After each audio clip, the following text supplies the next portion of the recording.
Dito ako nakatira sa Lumina, Batangas. Dito mo matatagpuan ang mga tricycle driver na palagi ako sinasakay ng libre. At pagkatapos, ito yung Camellia, Batangas at Lumina, Batangas. Pagkaharap.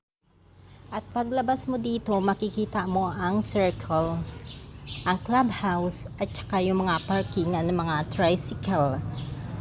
At pagkatapos, ito lang ang maganda dito sa Lumina kasi meron ditong monthly na 2,200. Ito yung single detached at yung sa classic katulad dun sa amin ay 4,400 yung sa gitna at saka yung sa end lot ay 5,157. Ang pinakamahal dito na bahay na pag nakita nila na mayaman ka na ay yung Camellia.